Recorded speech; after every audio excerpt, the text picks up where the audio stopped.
Assalamualaikum warahmatullahi wabarakatuh. Perkenalkan, nama saya Anissa Rifa Zakli dengan NIM 24105120006. Di sini saya akan mempresentasikan dan menceritakan sedikit mengenai makalah yang sudah saya buat, yaitu mengenai digitalisasi perencanaan dan pembangunan di Kota Bontang, di mana ini merupakan strategi transformasi digital dalam mewujudkan tata kelola pemerintahan yang efisien, transparan, dan kota cerdas yang inklusif. Nah, yang sama-sama kita ketahui bahwasanya revolusi industri itu menuntut pemerintah memanfaatkan teknologi digital seperti Internet of Things, Big Data, dan kecerdasan buatan atau yang biasa kita sebut AI untuk menghadirkan pemerintahan yang efisien, transparan, akuntabel, dan juga partisipatif. Nah, pemerintah Indonesia itu mengarahkan transformasi ini melalui Peraturan Presiden Nomor 95 Tahun 2018 tentang sistem pemerintahan berbasis elektronik. Meskipun peringkatnya menaik, tetapi Indonesia masih tertinggal dari negara tetangga ASEAN, yaitu seperti Singapura, Malaysia, Thailand, dan Brunei. Nah, Kota Bontang sendiri itu sebagai kota industri yang berbatasan langsung dengan ibu kota Nusantara, itu memiliki posisi strategis dan dituntut untuk menjadi salah satu contoh penerapan pemerintahan berbasis digital di Kalimantan Timur.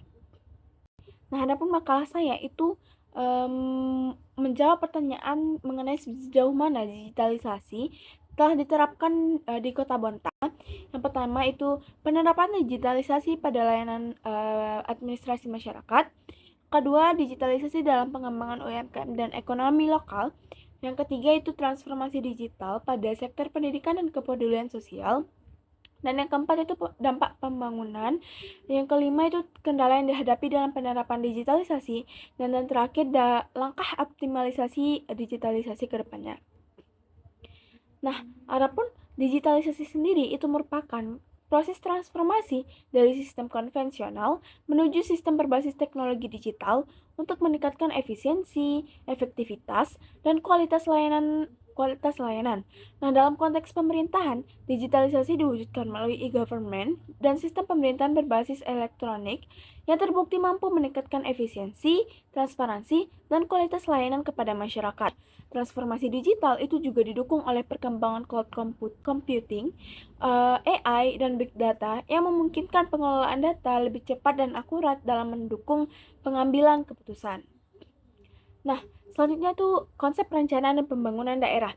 Nah, perencanaan pembangunan daerah adalah proses penyusunan kebijakan dan strategi pemerintah daerah untuk mencapai tujuan pembangunan dalam jangka waktu tertentu, guna untuk meningkatkan kesejahteraan masyarakat. Nah, perencanaan ini harus dilakukan secara sistematis, terarah, dan berbasis data, di mana pemanfaatan teknologi informasi memungkinkan pengumpulan dan analisis data secara lebih cepat dan akurat, sehingga menghasilkan keputusan yang lebih efektif. Nah, perencanaan pembangunan yang baik harus didukung oleh 3 pilar. Yang pertama, data yang akurat. Yang kedua, infrastruktur teknologi. Dan yang terakhir yaitu SDM yang kompeten. Selanjutnya itu hubungan dari digitalisasi dan juga pembangunan daerah. Nah, hubungan antara digitalisasi, perencanaan, dan pembangunan daerah itu bersifat sirkular dan saling memperkuat dalam seluruh siklus pembangunan, mulai dari perencanaan, pelaksanaan, monitoring, hingga evaluasi. Dengan landasan hukum Peraturan Presiden Nomor 95 Tahun 2018 tentang SPBE. Nah, ada 4 faktor keberhasilan implementasi kebijakan menurut teori Edward. Yang pertama itu ada komunikasi, sumber daya, disposisi, dan juga struktur birokrasi. Selanjutnya, gambaran umum Kota Bontang. Nah, kondisi geografis Kota Bontang. Kota Bontang sendiri itu terletak di wilayah pesisir timur Pulau Kalimantan dan berbatasan langsung dengan Selat Makassar dengan akses strategis melalui jalur laut maupun jalur darat Trans Kalimantan. Nah, sebagian besar wilayahnya itu berupa kawasan laut, sedangkan sisanya digunakan untuk pemukiman industri, perdagangan, dan aktivitas ekonomi lainnya. Nah, secara administratif, Kota Bontang terbagi menjadi 3 kecamatan, Bontang Selatan, Bontang Utara, dan Bontang Barat, di mana Bontang Selatan memiliki wilayah daratan paling luas. Nah, data geografis ini itu memberikan keuntungan bagi pengembangan sektor industri, perdagangan, dan juga pelabuhan dan wisata. Selanjutnya itu kondisi demografis. Nah, sebagai kota industri, Bontang terus menjadi tujuan migrasi penduduk usia produktif dari berbagai daerah di Indonesia yang mencari pekerjaan dan peluang usaha. Nah, kehadiran pendatang dari latar belakang yang berbeda itu menjadikan struktur penduduk Bontang bersifat heterogen, baik dari segi suku, budaya maupun agama. Dari sisi lain, pertumbuhan penduduk turut menambah kebutuhan akan lapangan kerja, pendidikan, kesehatan, perumahan, pelayanan publik yang harus diimbangi oleh perencanaan yang baik. Nah, adapun kondisi perekonomian Kota Bontang, yang pertama itu PDRB Kota Bontang pada tahun 2020 hingga 2024. Nah, PDRB atas harga berlaku terus meningkat sepanjang dari 2020 hingga 2024. Namun, PDRB atas harga dasar konstan itu yang mengukur volume produksi real justru terkontraksi pada tahun 2024 setelah meningkat konsisten sejak tahun 2020. Ini menunjukkan bahwa meskipun nilai nominal ekonomi terus naik, volume produksi real mengalami penurunan akibat output di sektor-sektor tertentu. Nah, selanjutnya struktur perekonomian menurut lapangan usaha. Nah, di mana sektor industri pengolahan mendominasi PDRB Kota Bontang dengan kontribusi 76,33%, ditopang oleh PT Bada dan juga PT Pupuk Kaltim. Namun mengalami kontraksi sebesar 4,99% pada tahun 2024. Nah, sebaliknya, sektor administrasi pemerintahan dan informasi dan komunikasi tumbuh tinggi, mencerminkan ekspansi belanja pemerintah dan digitalisasi masyarakat. Nah, potensi unggulan dari Kota Bontang sendiri yaitu industri dan juga perdagangan, di mana industri pengolahan menjadi tulang punggung dari perekonomian. Nah, dengan potensi pengembangan hilirisasi produk turunan. Nah, sektor perdagangan besar dan eceran merupakan kontributor terbesar ketiga, didukung sarana perdagangan yang tersebar di 3 kecamatan serta UMKM yang tumbuh pesat. Selanjutnya pariwisata. Meskipun kontribusinya terhadap PDRB cukup relatif kecil, sektor pariwisata juga memiliki potensi menjanjikan untuk dikembangkan sebagai sektor unggulan di masa depan. Nah, ekowisata mangrove menjadi daya tarik utama karena Kota Bontang memiliki kawasan mangrove yang luas dan juga terawat, didukung oleh ketersediaan sarana akomodasi yang terus meningkat. Nah, permasalahan pembangunan di Kota Bontang. Nah, di balik berbagai potensi yang dimiliki, Kota Bontang masih menghadapi sejumlah tantangan pembangunan yang mencakup aspek ekonomi, sosial, lingkungan, hingga tata kelola pemerintahan. Yang pertama itu ketergantungan industri. Yang kedua, dinamika kependudukan. Yang ketiga itu kemiskinan. Yang keempat, tekanan lingkungan. Dan yang terakhir, tata kelola pemerintah. Selanjutnya, penerapan digitalisasi yang pertama pada sektor pelayanan publik. Nah, Wali Kota Bontang, Neni Murniani, menegaskan bahwa digitalisasi bukan sekedar tren, melainkan strategi besar untuk menghadirkan pelayanan publik yang cepat, transparan, dan efisien. Salah satu inovasi utama adalah aplikasi Pondok Pasilan, yaitu layanan online dokumen kependudukan dan pencatatan sipil yang diluncurkan pada April 2026, di mana ini memungkinkan warga untuk mengurus dokumen tanpa harus mengantri. Nah, yang kedua itu digitalisasi ekonomi daerah.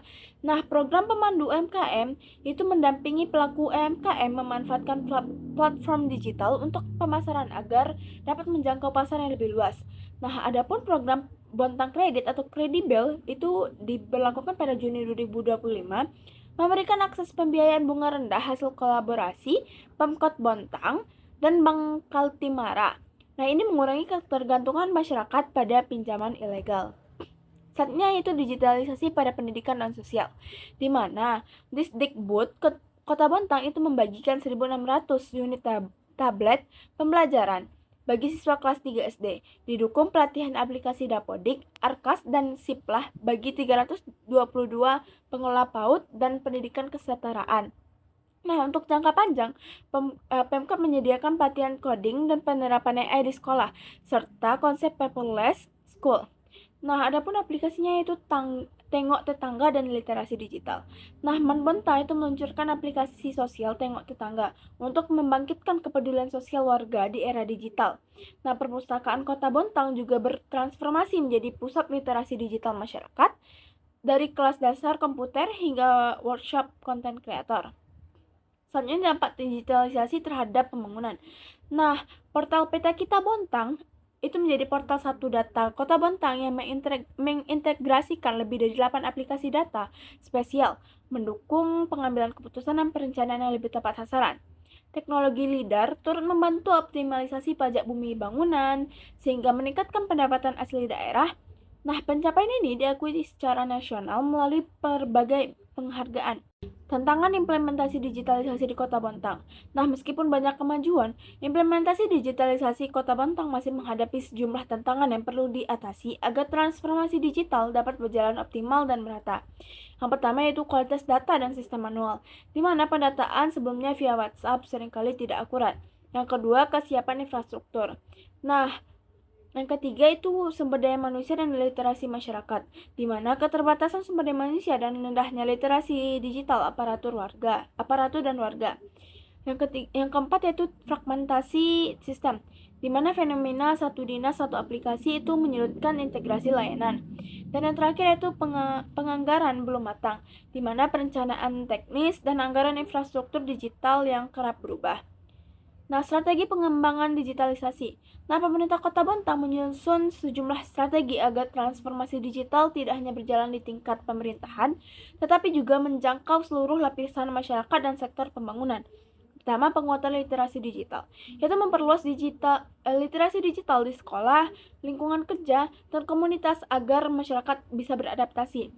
Selanjutnya yaitu sistem geospasial, di mana portal Peta Kita itu mengintegrasikan 8 lebih itu aplikasi sebagai fondasi perencanaan berbasis data spasial. Selanjutnya itu penguatan sumber daya manusia digital, di mana kerjasama 5 tahun dengan BPSDM Komdigi untuk pelatihan keterampilan digital aparatur. Selanjutnya itu perbaikan berkelanjutan, di mana sistem seperti Prisma dan Srikandi diuji coba bertahap sebelum dioptimalkan. Sekian presentasi dari saya. Mohon maaf. Assalamualaikum warahmatullahi wabarakatuh.